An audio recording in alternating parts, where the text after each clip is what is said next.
May mga saad nga taman saad na lang. Aduna usay saad nga wala pa lang padandunga, hilom nga miglupad. Duha ka tuig human makuha ang mandato nga mangulo, gisaad ni Gobernador Aris Umitado ang pagpasud sa mga mamumuhunan ug sa bitbit nilang trabaho. Gisaad usab nga mag-agni og mga mamumuhunan sa kuryente aron dili na ang Bohol makasinati og brownout nga grabe. Sigon sa Bohol Poll sa Holy Name University, minus ang nakabot sa administrasyon nga pagpabarug sa mga bag-ong negosyo ug sa pagpasulod sa mga trabaho. Niadtong 2019, 73% ang nagtuo nga ekonomiya ang suliran sa tao.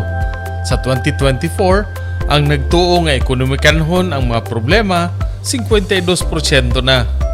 Sa pagduso sa Pamuhunan niadtong 2018 sa ilang pagpaningkamot, ang lokal nga liderato nakakuha og plus 31 ang gigrado. Sa 2024, plus 41 na ang grado o 10% ang aumento ni Umitado.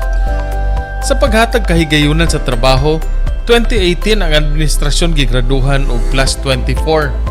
Sa 2024, plus 43 ang grado, halos doble ang aumento.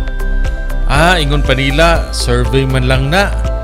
Niining buwanan nasaksihan ang katumanan sa Daguhoy Solar Power Farm ug dugang 27 megawatts ug maduble pa sa sunod nga mga katuigan sa katukuran sa Imelda Ubay nga solar farm. Sa Panarbahoan, duha ka dagkong call center ang buksan ug 6,000 dayon ang may kapanarbahoan, punan pa sa indirect hiring nga mabuksan. Mao na ba kini ang katumanan? Kana magdepende lamang kung ang mga Bol-anon motabang sa pagpatunhay ning atong gisugdan ug matagamtam nga kadaugan. Gikan diri sa daan nga airport sa Tagbilaran alang sa Maayong Balita Central Visayas, Ray Anthony Chu, PIA Bohol.